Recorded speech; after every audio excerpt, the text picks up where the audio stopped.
Diesel for We the People News. So every so often I actually call this YouTube channel here and talk with them. And this happened to be one of them times. And I'm going to just show it. 2021. Now, I believe that I can talk about this without mentioning names. Well, let's hope so. A male and female have sex. Do we have somebody on the line? Yeah. Okay. Who is it? Joe. Joe. Oh, we'll go to Joe. Maybe Sorry he about that. finally got to the bank this week. We'll ask. Joe, you there? Joe, you there? How do I do this? Hold on. He'll be patient. Joe, are you there? Joe. Hello. All right, Yeah. we're here. Did you get to the bank? Yeah, I did. Got busy with the grandbaby last weekend, so I missed y'all. He got distracted. Did you open an account? No, because I'm still negotiating with a contract on warrants and all that. So the issue is, they don't have to have a warrant, but they can be subpoenaed. And before I did anything about it, I wanted to investigate the subpoena and the history of it, which I didn't study as much as I wanted to because of time and trouble and all that. Right. But I went back to as far as Richard II. And the way I'm looking at the subpoena thing was really a reroute around the warrant and third parties involved. Let's just say I got paperwork, I give it to my brother to hold for me. Well, then the courts can go ahead and get a subpoena for my brother to hand over the paperwork. Well, I'm still under the Constitution illusion that I like that. The Constitution illusion. I'm going to have to remember that. Joe, thank you. You're going to have to remember that one. The Constitution illusion. Good. Yeah, and that's where we're at right now. We're under the illusion of the Constitution. I agree 100% with that statement. But when I studied up what little of the history, the king, Richard, used it to kind of bypass the warrant with third parties. And that was under common law. Now, we brought it kind of back into here with us to be able to, and this is the way I see it. Don't mean this is the way it is. She's a lawyer. She knows more about it than I do. But this is my take on it. But it gives everybody an order to do something against their will and without a warrant. And let's go with CPS. A lot of times it's an order, which is basically another kind of subpoena for the officers to go into the house without a warrant to check up on the kids and all that kind of stuff, which, we still go back to the unconstitutional. Right. You're innocent until proven guilty. So the difference, I guess, at least one difference between a subpoena and a warrant is if somebody comes to you with a warrant, you have to comply. You can complain about it later, but you have to comply with that warrant because the court's already ordered it. A subpoena, an attorney can issue a subpoena, and the clerk of the and court. usually they use the third party. Yeah. Third parties don't have first-hand knowledge of the fact. And you can move to quash that in court. You can say, I don't want to comply with this. And so at least you get a hearing.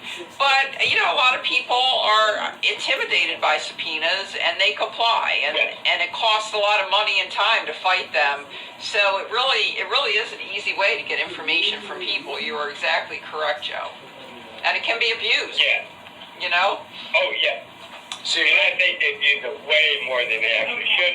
Oh, we go back into where in the world is it in the Constitution I think the founding fathers knew about this subpoena thing, and they specifically left it out of the Constitution so they could only go by the warrant itself. I can understand that. You'd have to go back to the minutes of the Continental Congress and look at the background of what they were talking about. But yeah, but a lot of those documents were burned. Well, the Federalist Papers, Yeah. Has Now, a lot of information like Joe, that. I want you too. to listen to a story, and I'm going to try and tell it very short. Let's assume a man and a woman have sex and they have children.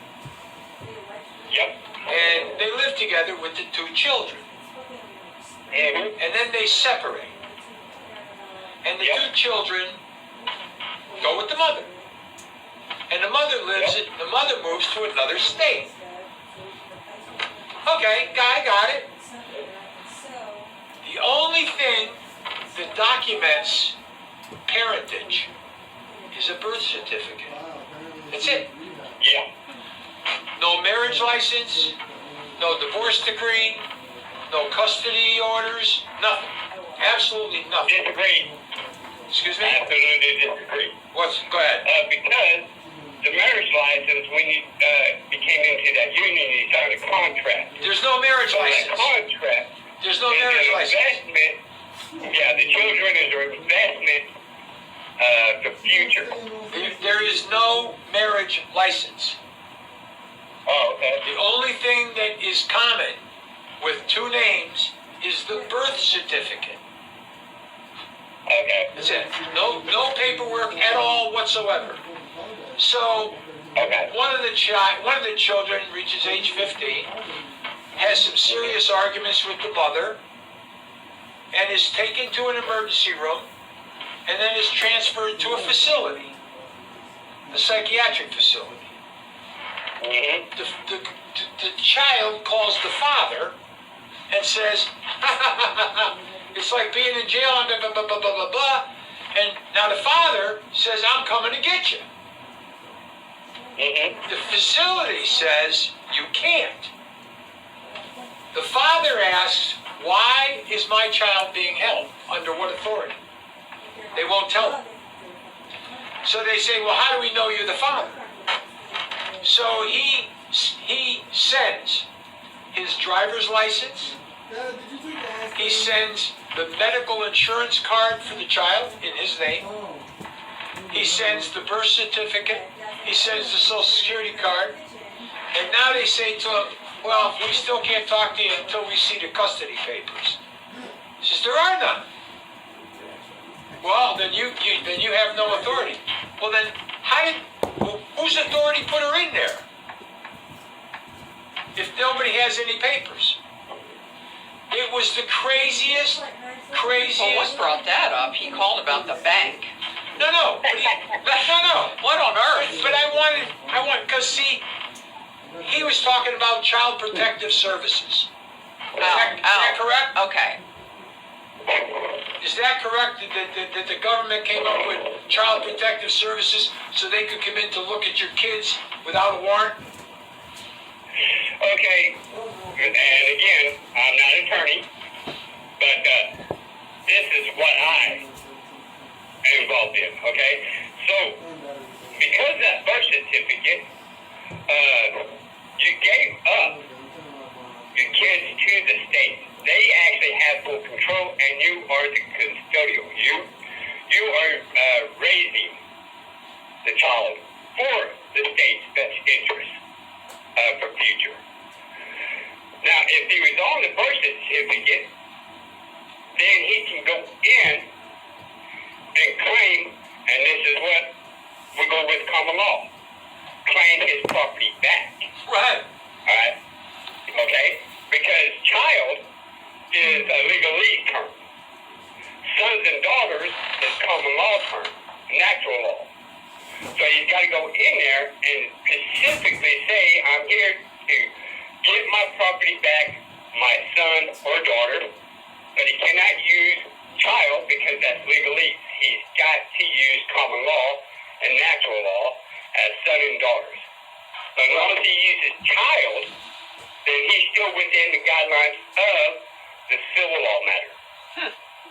Well, all I wanted, you had talked about it, and I was absolutely shocked that with no paperwork whatsoever, a father can't go pick up their child.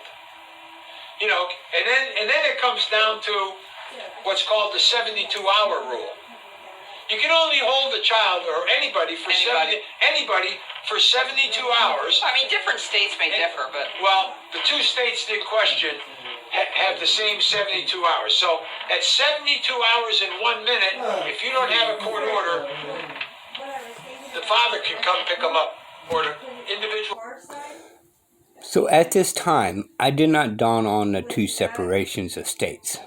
Now we go into jurisdiction. Two different states have two different jurisdictions, which is conflict against one another. But it stands, as I said, you need to walk in as a man and proceed forward, son and daughters.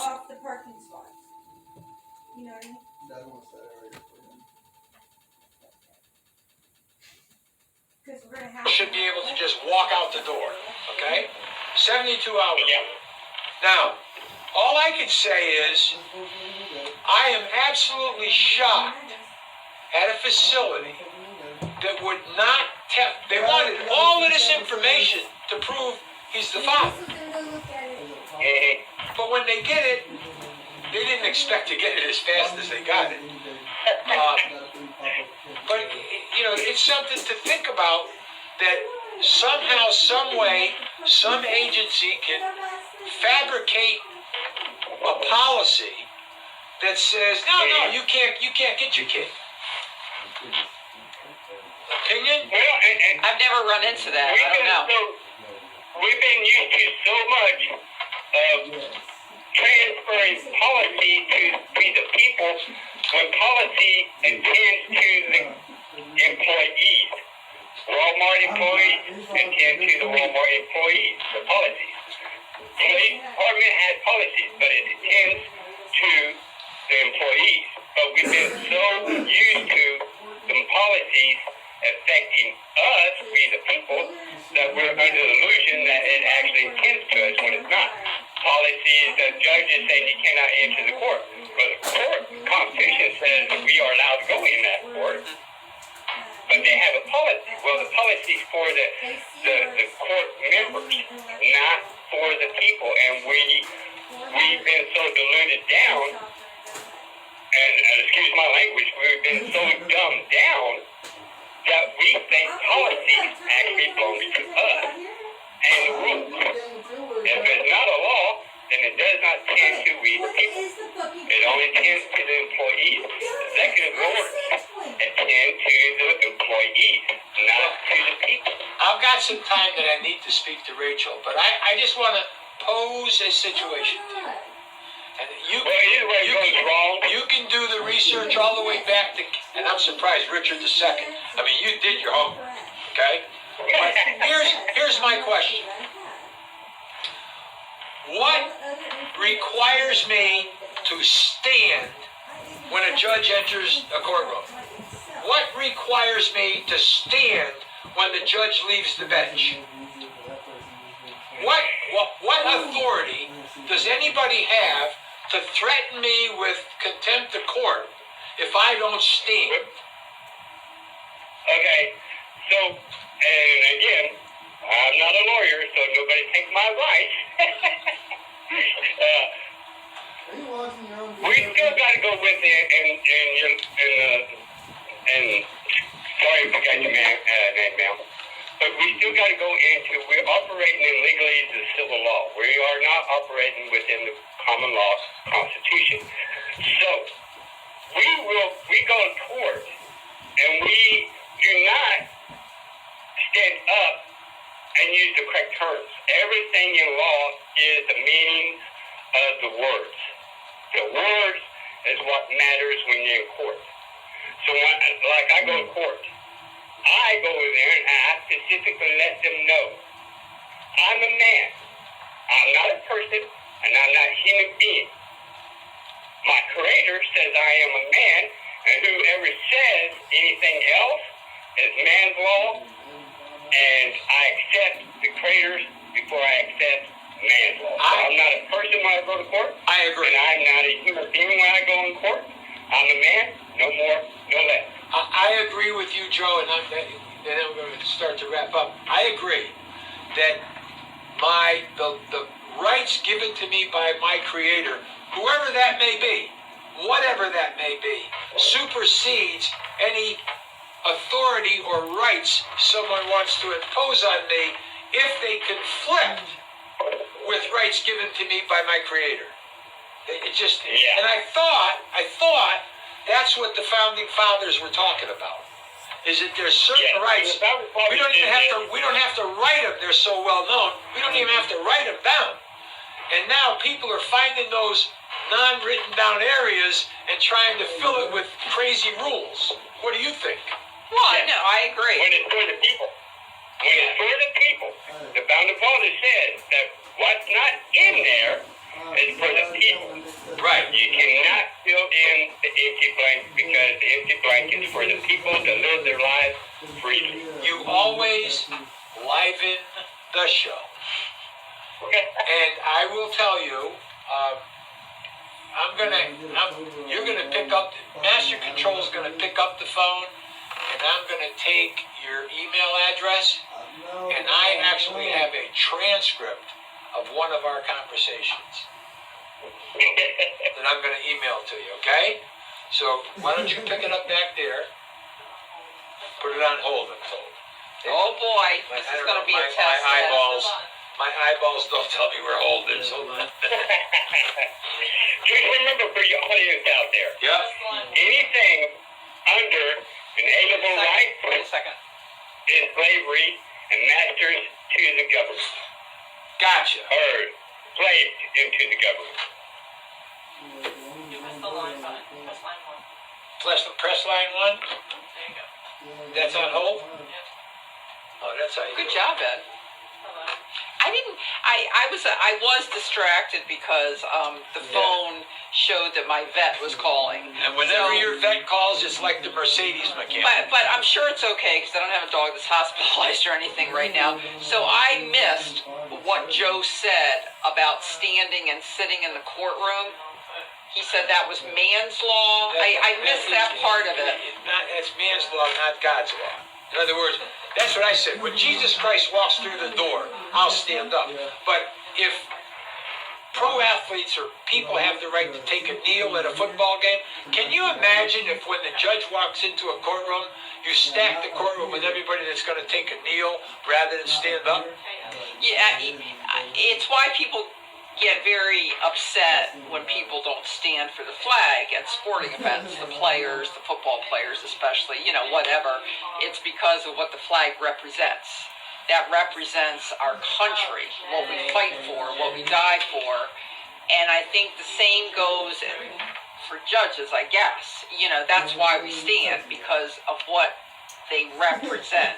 The problem with that is the flag.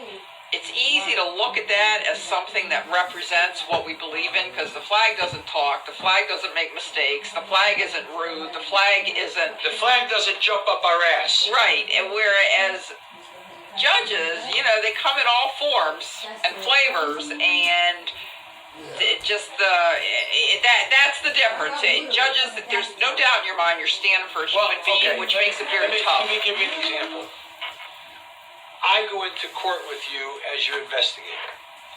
When the judge comes in and I'm standing next to you, I stand. I'm standing because of you, not because of the judge. And I think when it comes really down to it, most attorneys are standing for their client.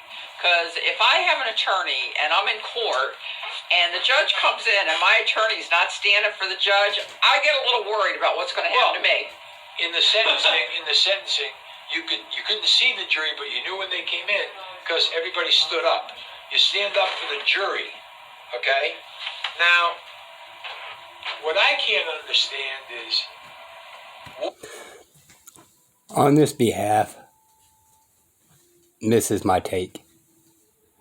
They demand respect. They're not asking, they're demanding respect. What rules start? What authority do they have to enforce that rule? And you know that I always get into some kind of shit in the courtroom when they tell me to do something. I know that I don't. Hey, I got to tell you, that whole thing is standing for the jury. It's gratuitous.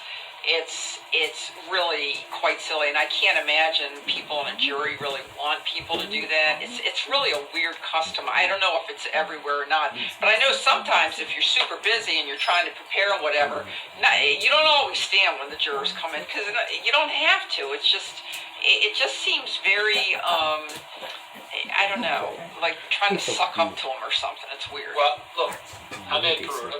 That's Rachel Baird.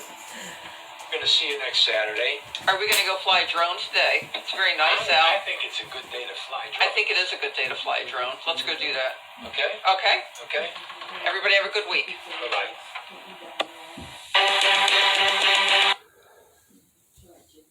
Alrighty. Sorry about the phone. It kind of like kicks in and out on being blurry. This is Diesel for We the People News. Till next time, y'all.